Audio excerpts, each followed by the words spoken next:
Et les zones qui sont touchées, les cibles principalement, c'est les États-Unis. Ils parlent de cibles terroristes. Et selon les informations qui ont circulé, il y a essentiellement 2 cibles qui sont touchées. Et à Sokoto, nous avons des frappes qui ont touché des zones habitées comme Jabo, par exemple. Nous avons aussi Boni, Tangaza, État de Sokoto. Et nous avons aussi l'État de Kaura qui est aussi un peu touché par ces frappes-là. Il faut dire que les frappes ont été menées depuis un navire qui est positionné dans le golfe de Guinée. Et les armes qui ont été utilisées, c'est la fameuse bombe Tomahawk, et accompagné aussi des tirs avec des drones téléguidés depuis une base au Ghana. Et tout ceci constitue, il faut le dire, d'entrée de jeu, une agression pure et dure, une négation totale du droit international. Le Nigeria vient donc d'être agressé et ce qui s'est passé au Nigeria dépasse, comme vous l'avez si bien rappelé dans votre introduction, le cadre du Nigeria. Donc c'est une manière pour les États-Unis de se réinviter dans la lutte entre guillemets anti-terroriste qui se passe dans l'Afrique de l'Ouest, y compris dans la zone sahélienne. Ça, ce sont évidemment les raisons qui sont avancées. On parle d'éradiquer des mouvements religieux islamiques qui persécuteraient des chrétiens. On parle également de lutte antiterroriste. Ça, ce sont les arguments de façade.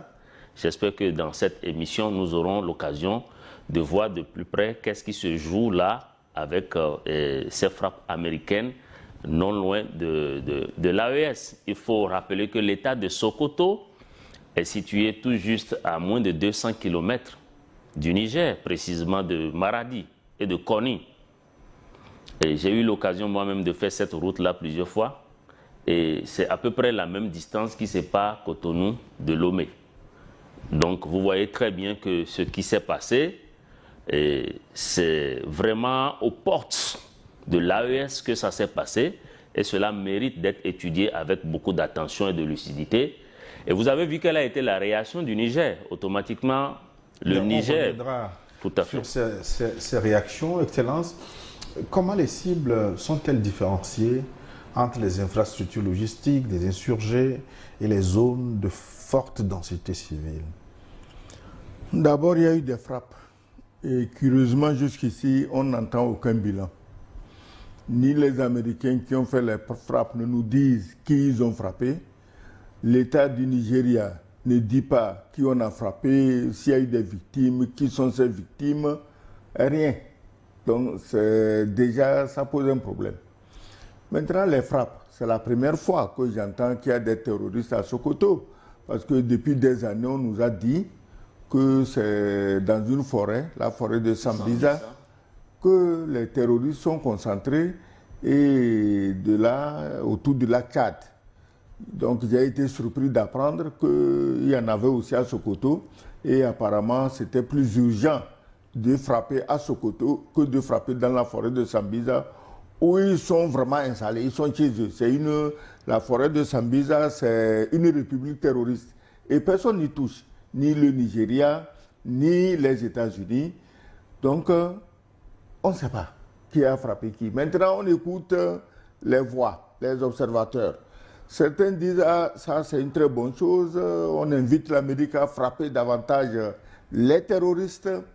On ne sait pas où ils sont, si on frappe toujours du mauvais côté, parce qu'un jour on risque de frapper non seulement dans la mauvaise ville au Nigeria, mais on peut frapper dans la mauvaise ville dans un pays à côté du Nigeria, parce que tout est calculé à ces fins-là. D'autres, par contre, disent non, c'est une provocation et que les États-Unis doivent faire très attention parce qu'il y aura des ripostes. Il y a même un chef religieux, le cheikh Goumi, qui ne décolère pas, qui lui a une attitude vraiment différente de l'opinion générale. Bref, on a frappé au Nigeria. Le problème n'est pas qu'on frappe, mais qu'on nous dise pourquoi on frappe et quel est le résultat attendu. Parce que si de l'océan Atlantique, on peut frapper à Kano, ça doit faire au moins 1000 à 1500 km, hein, c'est loin. On peut faire un tel travail et tuer les terroristes, puisqu'ils bombardent pour tuer les terroristes. Si c'était aussi facile, je ne sais pas pourquoi des armées entières étaient venues occuper pratiquement de force les pays du Sahel, soit disant qu'ils luttent contre les terroristes. Ils n'ont jamais tué une fourmi. Si vos missiles peuvent faire le travail, faites envoyer les missiles et les armées sur place vont vérifier et suivre ce qui se passe. Mais une question de fond avant d'aller plus loin. Oui. Si le Nigeria a la capacité de frapper des insurgés béninois à Cotonou, pourquoi n'ont-ils pas les moyens de frapper leurs terroristes à Sokoto plutôt que de passer la main aux Américains? Le Nigeria n'a frappé aucun insurgé béninois. C'est la France qui les a frappés. Nous tous, nous le savons. Le Nigeria n'a frappé personne. On l'a envoyé. C'est un garçon de course. Si tout de suite je dis sors me taper quelqu'un, quand on t'attrape, tu dis ah c'est Kigwe qui t'a envoyé. Donc c'est la France qui a frappé le Bénin. Des témoins auraient vu des avions nigérians survoler. Oui, l'avion nigérien. Est-ce qu'on n'a pas vu un avion nigérien bourré de technologie française en train d'espionner le Burkina Faso? C'est un avion nigérien. Pourquoi les Burkinabés étaient en colère? Parce qu'ils savent que en réalité, ce n'est pas le Nigeria. Ils n'ont pas de problème avec le Nigeria. Que le Nigeria n'était que le bras armé d'une puissance maléfique qui veut tout pour elle seule et rien pour les autres tout autour de la planète. Donc, le Nigeria n'a frappé personne au Bénin. Il a endossé. Le lendemain, Tinubu s'est vanté d'avoir... pour lui, il croit qu'il a fait la démocratie. Lui-même, son pays n'a pas de démocratie. Mais il veut faire démocratie au Bénin. Donc, on laisse de côté le Bénin parce que ce qui s'est passé au Bénin est tel que le mieux, c'est qu'on n'en parle pas. Parce que le Bénin, c'est le seul pays, quand tu veux en parler, on attend de toi que tu mentes. Et avant que ce ne soit accepté. Donc, on ne peut pas nous balader dans les mensonges, parce qu'il n'y a pas de frappe nigériane au Bénin, il y a les frappes françaises. Le fameux coup d'État, aujourd'hui, on sait très bien qui a concocté quoi. Le colonel Tigri, qu'on dit être avoir le don d'ubiquité.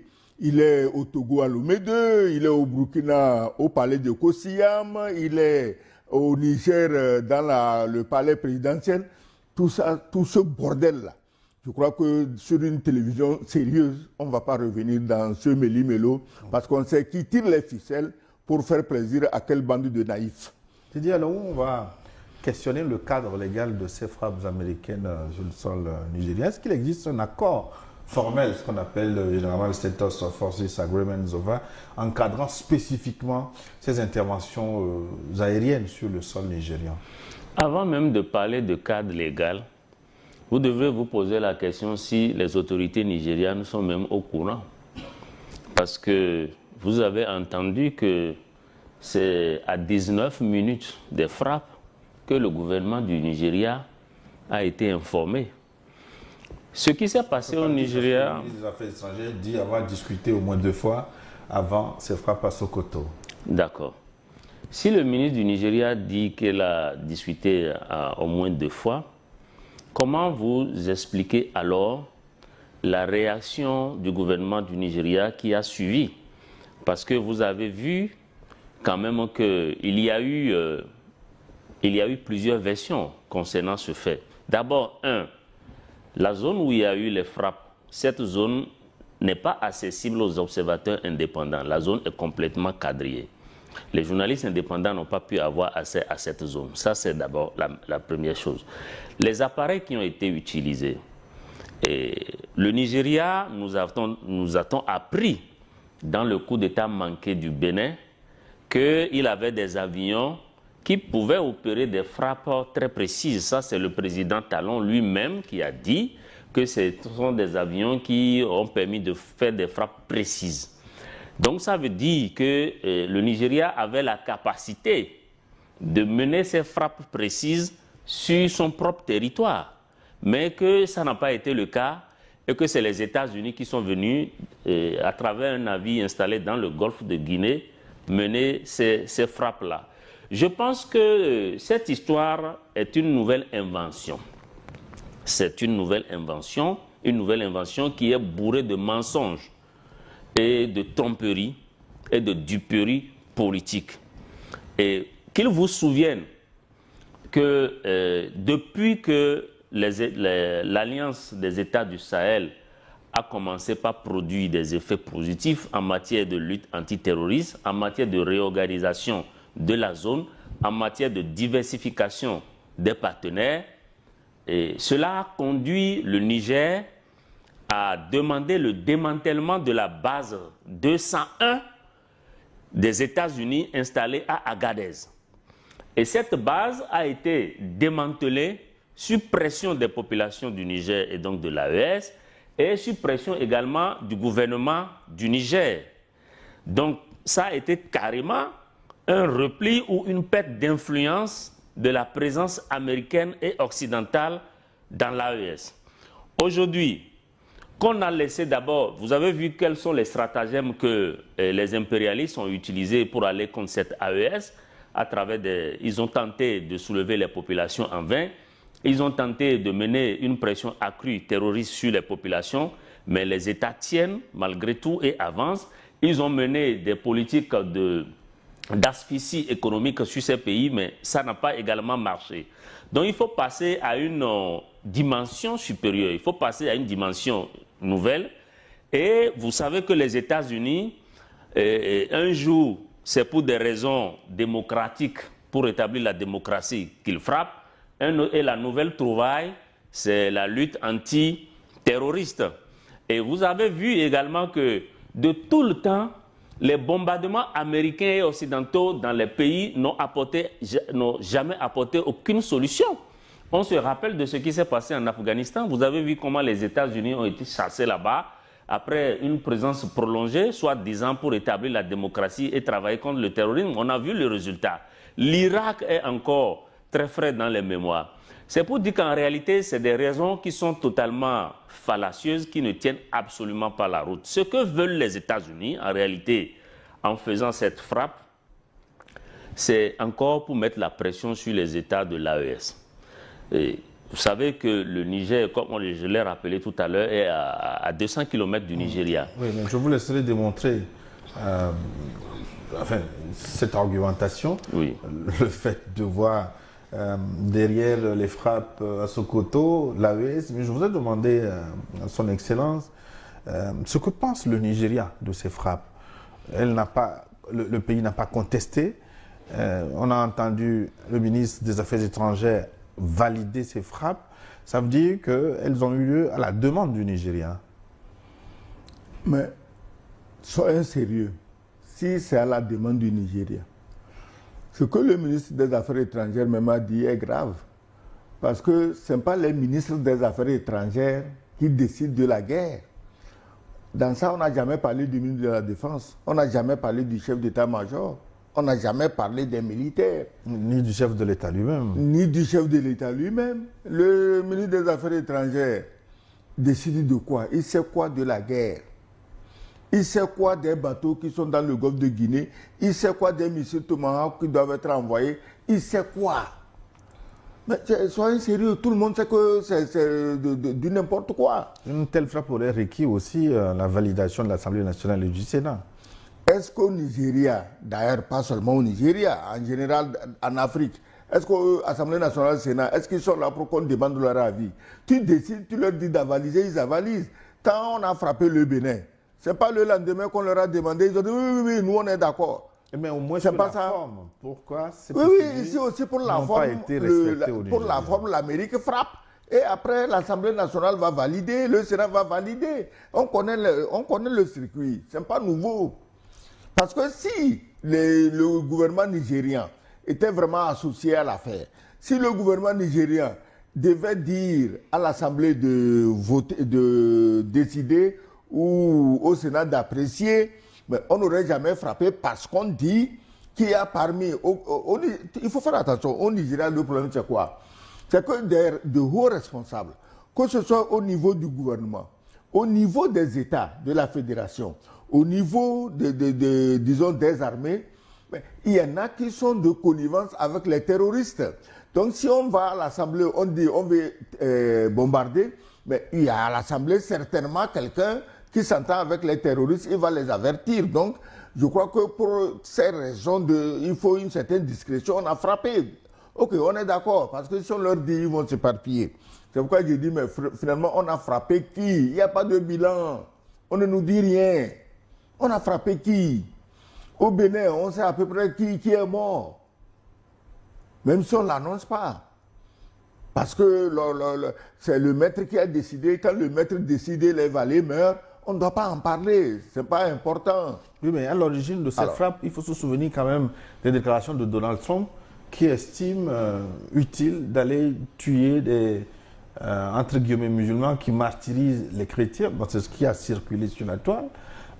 Comment jugez-vous même cet argument pour aller frapper ailleurs? Est-ce que les États-Unis sont un État religieux pour aller défendre des chrétiens dans un autre pays, des chrétiens exténués par les musulmans? Est-ce que ce n'est pas excessivement grave, cette prise de position? C'est du banditisme de la voyoucratie d'État. Les chrétiens du Nigeria ne sont pas sous l'autorité de Donald Trump ni des États-Unis. Il y a un gouvernement au Nigeria. Et si cette question elle relève spécialement et exclusivement du gouvernement de Tinubu, ce n'est pas Donald Trump. Donald Trump n'est pas le maître du monde. Il n'a pas à aller intervenir dans tel ou tel pays parce qu'il suppose qu'il y a telle ou telle chose. Bientôt, ce sont les élections à mi-mandat aux États-Unis. Et Donald Trump, à travers cet enfumage, il compte convaincre son électorat, qui essentiellement est chrétien, qu'il est en train de voler au secours des chrétiens qui seraient persécutés en Afrique et précisément au Nigeria. C'est des arguments de campagne. Vous savez que c'est classique. Ils sont comme ça, elles sont comme ça, ces grandes puissances-là. C'est-à-dire que l'Afrique est un théâtre pour eux. Quand il y a élection chez eux, ils cherchent à mener des actions en Afrique et dans d'autres côtés, d'autres continents, pour se faire passer pour le bon leader. Et puis Tinubu, lui aussi, en début 2027, ce sera les élections présidentielles. Donc lui aussi, il cherche à tirer avantage de cette histoire. Mais la réalité, c'est que ou Tinubu est complice de cette agression de son propre pays, ou alors il est pris en otage aussi. Ou alors il ne contrôle absolument rien du tout. C'est l'un ou c'est l'autre. Donc c'est pour vous dire qu'en réalité, Donald Trump, ce qu'il est en train de faire, ça n'a absolument rien à voir avec les chrétiens, l'intérêt des chrétiens au Nigeria. Mais pourquoi tente-t-il d'argumenter, Excellence? En Ukraine, des populations sont bombardées. Les Gazaouis sont exterminés, en Somalie on tue, en RDC... l'histoire des chrétiens à protéger est une farce. C'est des histoires. Pourquoi c'est une farce? Alors nous parlons, n'eût été la Chine et la Russie, Trump serait en train de bombarder le Venezuela. Le Venezuela est un pays chrétien. Dis-moi pourquoi il est bombardé. Parce qu'il dit que le pétrole du Venezuela lui appartient à lui, Trump. Maintenant, il y a le pétrole au Nigeria. Le pétrole aussi du Nigeria, si celui du Venezuela lui appartient, pourquoi celui du Nigeria ne lui appartiendrait pas? Parce qu'il faut faire attention, Trump a dit que quand il va finir de régler la guerre de l'Ukraine, il va régler le problème du Biafra parce qu'il estime que les élites du Nord commettent trop d'injustices sur les habitants du Biafra. Il a dit, hein, ce n'est pas une supposition, il a dit. Donc, c'est ça qu'il a commencé. Il faut bien qu'il coupe la partie du pétrole, parce qu'il doit se presser de faire, dès qu'il a vu que Macron peut donner des ordres à Tinubu qui exécute, étant donné que dans les années, la guerre du Biafra, c'est la France qui avait organisé pour s'approprier, pour voler le pétrole du Biafra. Trump s'est dit, mais si Macron revient dans le jeu, il donne des ordres à Tinubu, qu'il les exécute comme un aveugle, mais moi aussi je me mets dans le jeu. Mais je frappe plus grand pour prouver que la France n'est rien devant moi. Sinon, s'il faut protéger les chrétiens, est-ce que tu sais que dans tout le Moyen-Orient, l'Irak était le pays où il y avait une minorité chrétienne à l'aise, heureuse. Mais on a frappé qui? Saddam Hussein. Qui les protégeait? C'était Saddam Hussein. Mais est-ce qu'on n'a jamais fait preuve de pitié envers Saddam Hussein? Non. L'Ukraine, où ils ont dépensé aujourd'hui jusqu'à leur dernière cartouche. Est-ce que tu sais que leur champion, leur génocidaire, Zelensky, le seul type qui est capable de commettre un génocide contre ses propres populations parce qu'il est cornaqué par des nazis? Alors, est-ce que tu sais que Zelensky a fermé des églises chrétiennes, orthodoxes, mais chrétiennes? Il a fermé, il a détruit, juste parce qu'il semblerait qu'elles répondent de Moscou. Est-ce que les États-Unis ont réagi? Est-ce que Biden a dit quelque chose avant l'arrivée de Trump? Non, ils étaient d'accord. La Syrie, les Assad, qu'on dise tout ce qu'on veut dire, mais ils ont protégé les minorités chrétiennes.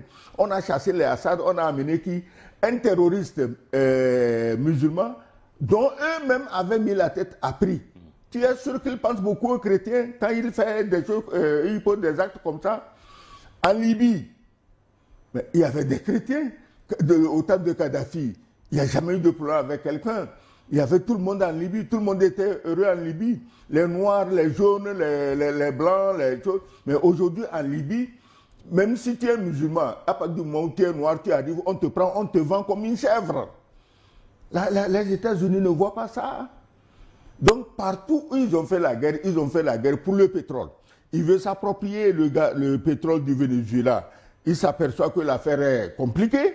Maintenant, il semble qu'il est en train de faire des contre-propositions aux Vénézuéliens et aux Chinois. Bon, et il voit qu'il y a le pétrole dans le delta du Niger. Comme Tinubu, c'est leur homme, ils le tiennent. Ils connaissent tous les secrets de Tinubu. Tinubu était chez eux en Amérique. Je ne vais pas dire ici des choses pour qu'on dise que je diffame quelqu'un. Mais le parcours de Tinubu, les gens le savent. Pourquoi Tinubu tremblote devant Macron? Pourquoi il est obligé d'aller... On sait pourquoi il est obligé d'aller danser? Maintenant, cette argumentation de Trump balayée du revers de la main, interrogeons-nous sur l'utilité des frappes. Ce qui a été fait là, ça résout quel problème? Quel est l'impact du dialogue? Non, ça ne résout... Oui. Ça va exacerber les haines entre chrétiens et musulmans. Ça, c'est inévitable. Ça va exacerber les haines.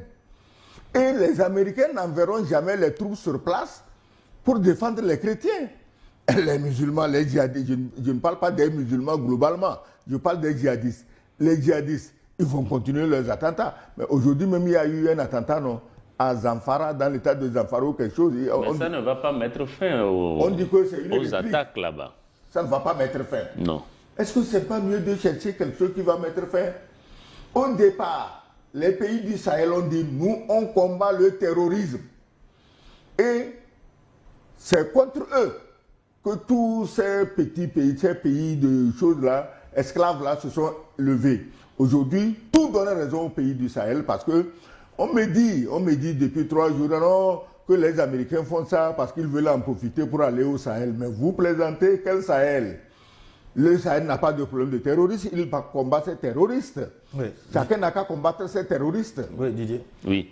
Non, disons que l'objectif recherché, encore une fois, par Donald Trump n'est pas de venir en aide aux chrétiens.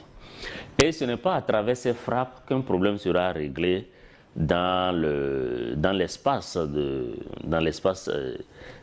autour du golfe de Guinée et de l'AES. Ce n'est pas comme ça. Et encore une fois, ces frappes non seulement risquent d'exacerber les tensions entre chrétiens et musulmans, comme l'a rappelé l'ambassadeur, il y a une autre phase cachée de la chose. C'est que désormais, vous allez voir que ces groupes terroristes-là vont tout simplement essayer de migrer pour rentrer au Niger. Rentrer au Niger et s'éparpiller progressivement dans l'AES. C'est ça que le Niger a compris. Et c'est ce qui justifie l'activation de l'état d'urgence générale par le gouvernement du président Tchiani. Donc ils ont compris très bien qu'en réalité, ce n'est pas une histoire de chrétiens. Et c'est pour ça que, éventuellement, effectivement, ce message, c'est-à-dire que le Niger n'a pas commenté, mais le Niger a tout simplement activé sa mesure d'urgence générale. C'est pour dire, nous avons compris ce que vous êtes en train de faire et nous sommes préparés. Nous voyons clair dans ce que vous faites et nous prenons nos dispositions. C'est comme tel qu'il faut comprendre l'attitude du Niger dans cette affaire.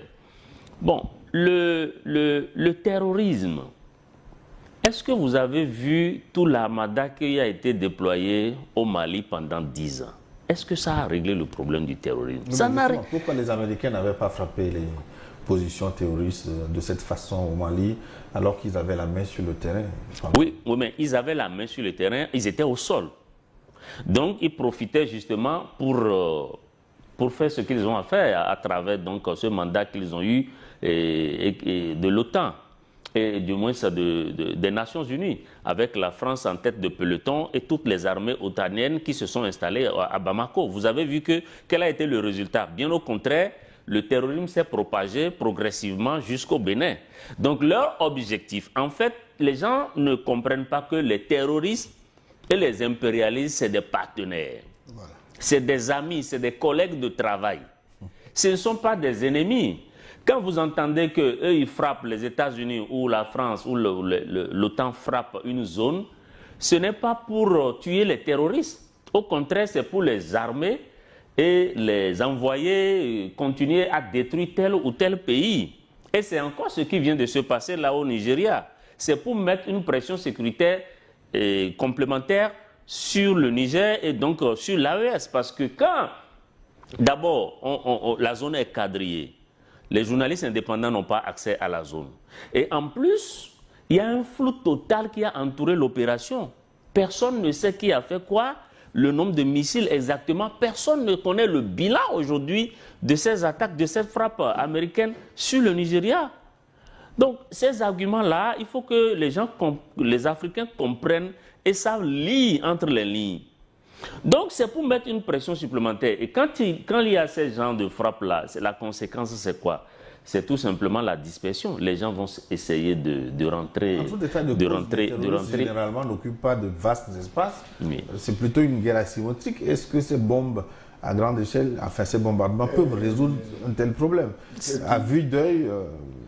Tout le monde sait que les terroristes, Al-Qaïda, État islamique, tout ce que tu veux, tout le monde sait que c'est les Américains qui les ont créés. Il y a des documents, hein. Hillary Clinton, Barack Obama. Barack Obama était la plus grande erreur des Africains. Ils ont dansé, un noir est président, un noir est président. Mais on l'a mis parce qu'on sait qu'il fera plus méchant que les blancs. C'est pourquoi on l'a mis. Donc, un noir est président, voilà ce qu'il a fait. Donc, les Américains, comme il a dit, ils n'ont rien contre les terroristes tant que ce n'est pas chez eux que ça frappe. Les Occidentaux, tous ceux qui étaient venus avec des militaires en camping, en tourisme dans le Sahel pendant plus de 10 ans, ils n'ont jamais tué un terroriste. Le seul fait d'armes qu'on retient des Français au Mali, c'est d'avoir tué et canardé un convoi de mariés. Alors, tu t'imagines, on dit que les terroristes ont envahi un pays et de tous ces terroristes, on a tué qu'un convoi de mariés. Donc, ce qu'il a dit, il a raison, c'est des partenaires d'affaires.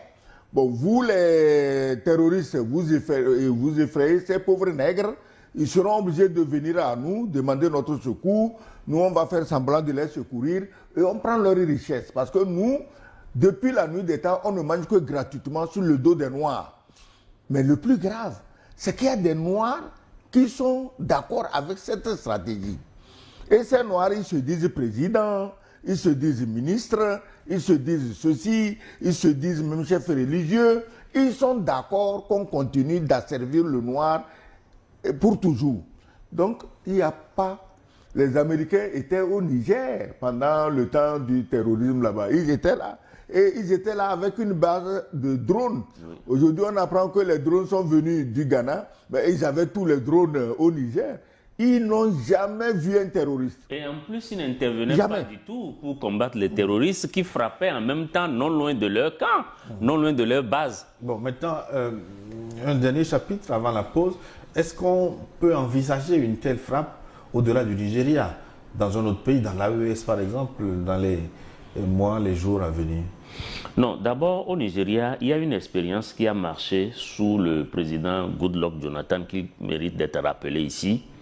C'est qu'au temps de Goodluck Jonathan, le Nigeria et le Cameroun s'étaient associés pour repousser les groupes djihadistes et terroristes. Et là, c'était du beau travail, ça a réussi correctement. Donc, ces genres d'expériences peuvent être réédités aujourd'hui. Le Tchad et le Nigeria, à un moment donné, ont coopéré. Oui, bien sûr.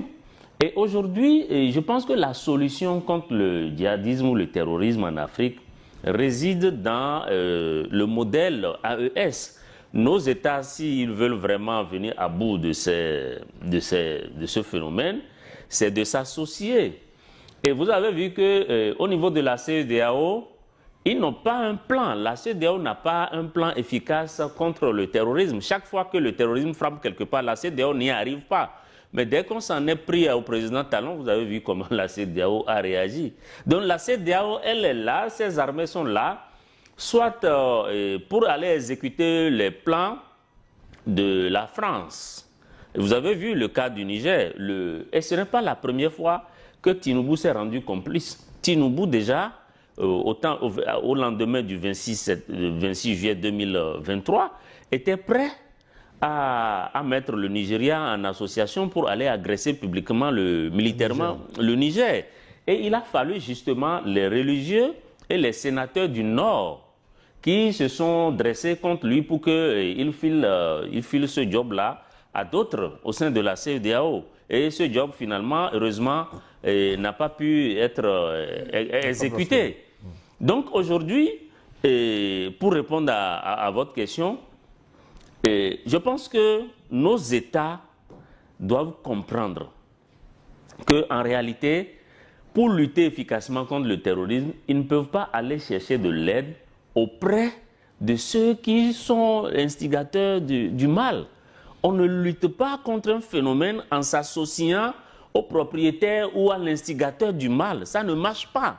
Ça n'a marché nulle part et ça ne peut pas prospérer. Donc il faut que les Africains et les chefs d'État prennent conscience et agissent en conséquence. Oui, ma question... Je pose la question, exactement. Si on peut faire la même chose dans l'AES. Exactement. Puisqu'au Nigeria, nous sommes d'accord, qu'on soit d'accord ou non, mais nous sommes d'accord que les Américains ont bombardé sur la demande du Nigeria. Est-ce que tu connais un des 3 chefs d'État du Sahel qui va demander aux Américains de venir bombarder chez eux? Non.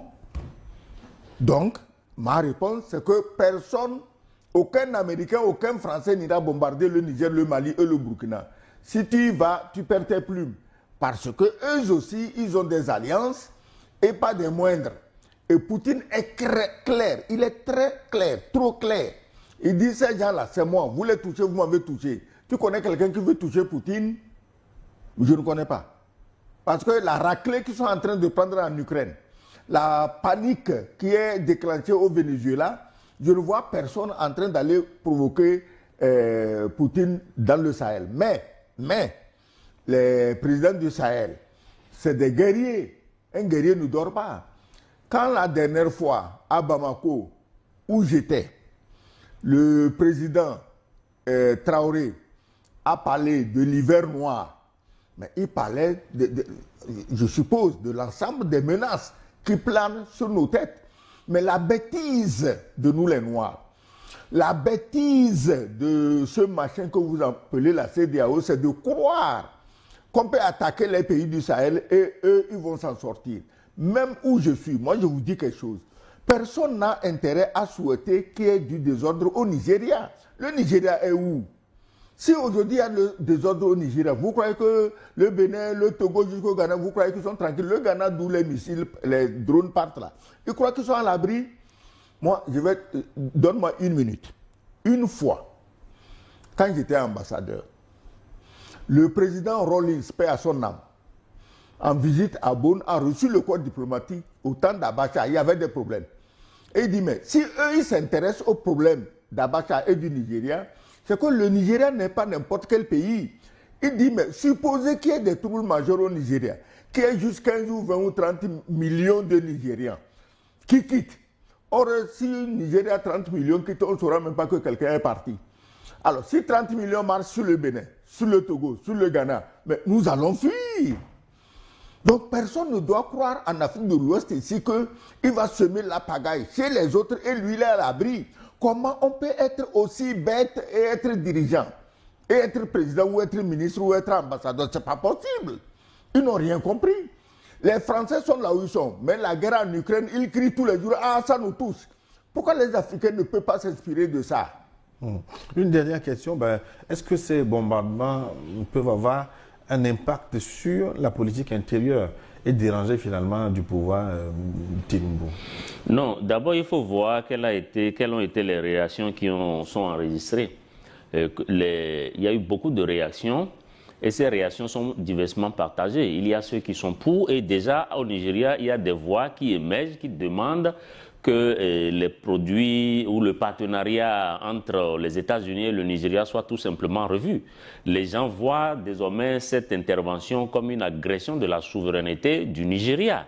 Et ça, nul ne peut le nier, même si Tinubu essaye de masquer à travers son ministre des Affaires étrangères pour montrer que c'est eux qui sont demandeurs, qu'ils se sont associés. Beaucoup d'observateurs au Nigeria voient ça clairement comme une agression et beaucoup de médias racontent également que le Nigeria, les forces du Nigeria n'ont pas été associées à cette opération. Donc, si réellement c'était une volonté du gouvernement du Nigeria, vous allez voir que les deux armées vont s'associer pour faire le travail. Or, ce n'est pas ce qui a été fait. Un autre fait, c'est l'avion nigérien qui a été stoppé au Burkina Faso. Vous avez appris, comme moi également, que c'est un avion qui fait du renseignement militaire. Qui est-ce qui a intérêt à faire du renseignement militaire dans l'AES? Est-ce que c'est le Nigeria ou le gouvernement de Tinubu? Pas du tout. C'est les Occidentaux, c'est les Américains, c'est les impérialistes qui, effectivement... Donc je pense que ce qui s'est passé au Nigeria prouve à suffisance que Tinubu est entré dans une nouvelle phase, dans une nouvelle dimension de mercenariat et d'agression donc de notre zone. Il est entré dans une nouvelle phase de son partenariat mesquin avec les Occidentaux. Et il a été même complice jusqu'à ce qu'on agresse son propre territoire. Et ce qui est recherché ici, ce n'est pas seulement le Nigeria, c'est l'AES qui est visé ici. Parce que n'oubliez pas que les États-Unis ont toujours considéré les richesses du sous-sol africain, et notamment de l'AES, comme étant leur propre réserve à eux. Ça a été manifesté à travers les comportements de plusieurs dirigeants, depuis Bush et les déclarations. Donc, pour eux, les réserves ou les richesses minières en Afrique et notamment dans l'AES, c'est leur réserve à eux. Et aujourd'hui, vous avez vu que les dirigeants de l'AES ont repris main sur leurs richesses et sont en train de se mobiliser. Vous étiez à Bamako, vous avez vu l'ampleur, vous avez vu la dimension, le dynamisme qui est la nouvelle dynamique de l'espace. Donc les gens ont compris que l'AES n'est pas en train de s'amuser. Il faut la stopper. Et c'est ça, c'est cette manœuvre-là qui a commencé comme ça, sournoisement. Oui, je vais renvoyer la même question à l'ambassadeur après la pause, parce que là, nous sommes coincés par des impératifs communiqués. L'épisode béninois, Tinubu, il commence par accumuler beaucoup de... C'est vrai que Tinubu a été très critiqué sur son opération, sa supposée opération au Bénin.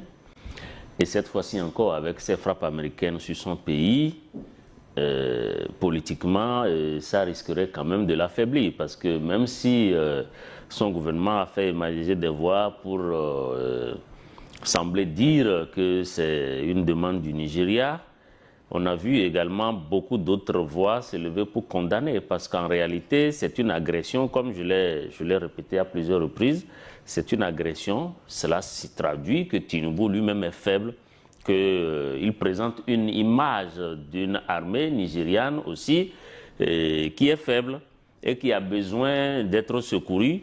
Et vous voyez un peu le paradoxe, pendant que le Nigeria est félicité pour son travail qu'il a fait au Bénin pour permettre au président Talon de ne pas tomber. Dans le même temps, vous avez vu qu'au Nigeria, c'est tout simplement les Américains qui viennent bombarder le territoire.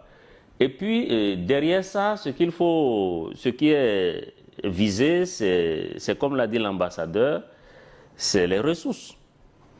Et les Américains qui ont toujours considéré que les ressources en Afrique leur appartiennent.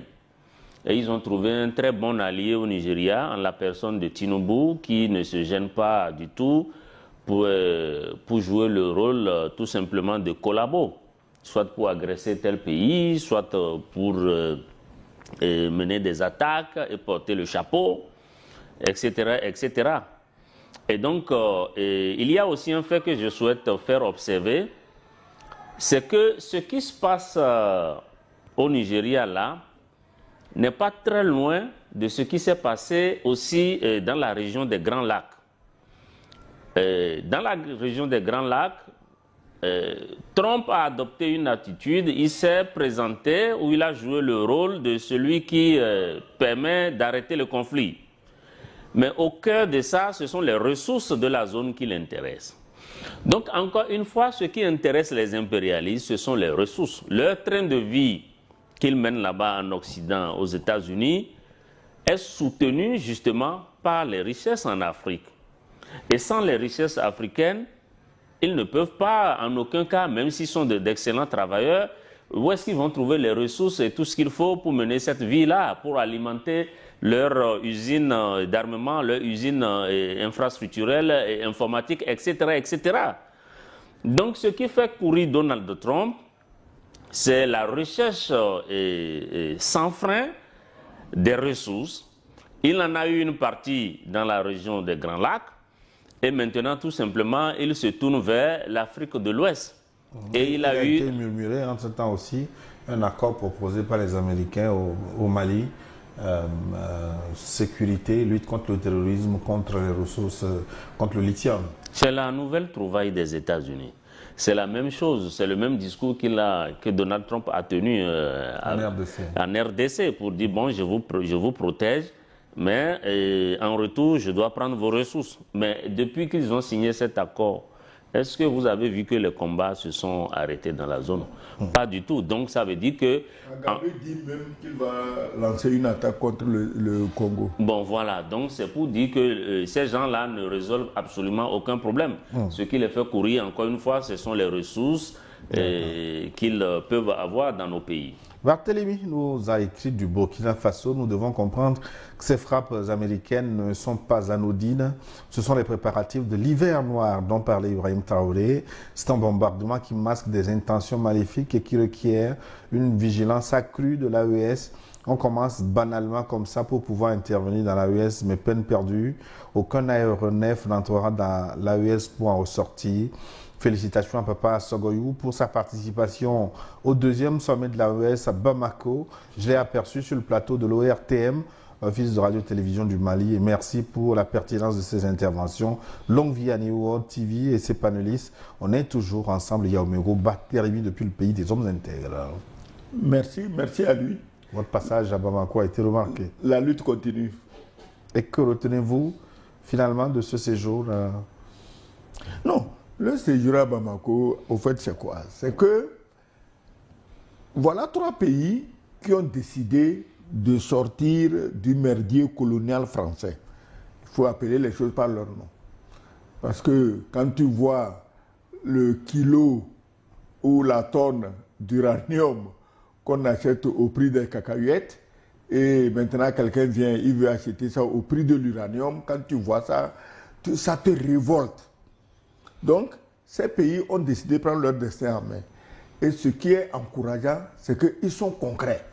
Regarde en combien de temps ils ont mis ensemble une force pour se protéger. Parce qu'aujourd'hui, plus tu es riche, plus tu dois être militairement fort. Sinon, on vient, on te braque en plein jour, on prend tes richesses.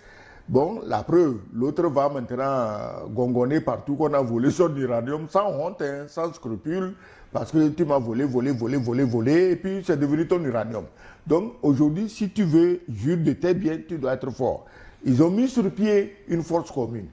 Ils ont mis sur pied une banque commune, parce que je crois que la banque, c'est pour sortir le dernier virus du colonialisme de l'Afrique, avec un jour, nous l'espérons, hein, la sortie d'une nouvelle monnaie AES, parce que ça suffit.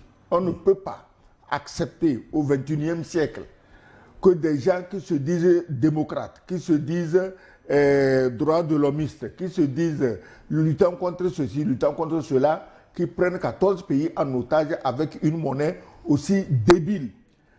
Donc, ils ont fait une banque ensemble. Ils sont allés plus loin. Ils ont mis sur pied une télévision.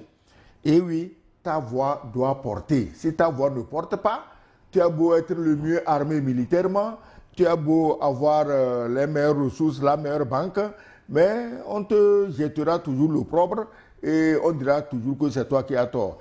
Ils l'ont fait. Ils ont une radio. Donc, en si peu de temps, si 3 pays africains ont réussi ce tour de force, tu te demandes, mais au fait, depuis l'indépendance, là, les pays africains, ils foutent quoi? Avec des histoires bidons comme l'Union africaine, encore plus bidons comme la CEDEAO depuis 1975. Moi, j'étais un enfant. Et regarde où ils en sont aujourd'hui à aller danser chez Macron à l'Élysée. Est-ce que vous trouvez que le devenir de l'Afrique passe par là? Donc, le salut de l'Afrique passe par les pays de l'AES. C'est ça qui suscite les jalousies, les envies et la haine, hein, que certains leur vouent. Mais je crois qu'après l'hiver noir, ça veut dire qu'ils voient loin. C'est des gens qui anticipent, hein, ils voient loin. On attend de voir. Eh bien, les à côté aussi, j'ai été très frappé par la figure que vous représentez là-bas à Bamako. Tout le monde connaît son excellence dans la rue. Oh, c'est un honneur pour moi, merci. On dit que le refus des louanges est le désir d'être loué 2 fois. Donc je ne vais quand même pas refuser. Et les à côté aussi, je n'oublie pas ce mouton entier aussi qu'on a englouti à toi. L'ambassadeur et moi. Et vous n'avez pas ramené des parties sur le plateau. On remercie toutes les bonnes mains qui ont concouru à cette belle saveur. D'une dame malienne, mais qui a épousé un Togolais, qui a vécu au Togo, et qui était ici, qu'on s'est connu ici. Je l'ai dit que je suis au Mali. Et elle a réagi chaleureusement et bonne. Elle a réagi en bonne africaine. Ah, merci. Voilà. Merci aussi aux autorités maliennes qui ont pensé à son excellence Luc et moi. Ouais. Donc nous étions à ce 2e sommet avec beaucoup d'honneur. Alors, ce que moi je veux dire, c'est qui nous écrit là.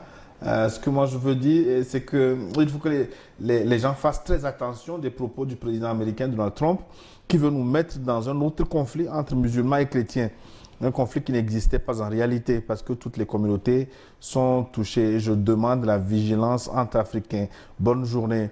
Alors, merci d'avoir pris le temps de visionner cette vidéo du début jusqu'à la fin. N'hésitez surtout pas de vous abonner, liker, partager, mettez surtout vos avis dans la communauté. C'est avec ces analyses qu'on comprend que quoi, l'objectif des États-Unis derrière l'attaque qui s'est passée au Nigeria, c'est précisément les pays de l'AES. Sinon, on ne comprend pas pourquoi les États-Unis doivent décider d'attaquer le Nigeria, justement parce que les chrétiens sont menacés. Le Nigeria n'est pas l'unique pays dans lequel on voit ces attaques. Il y a des pays que vous connaissez très bien, où il y a déjà une religion qui est la première, et cette religion empêche le christianisme d'exister.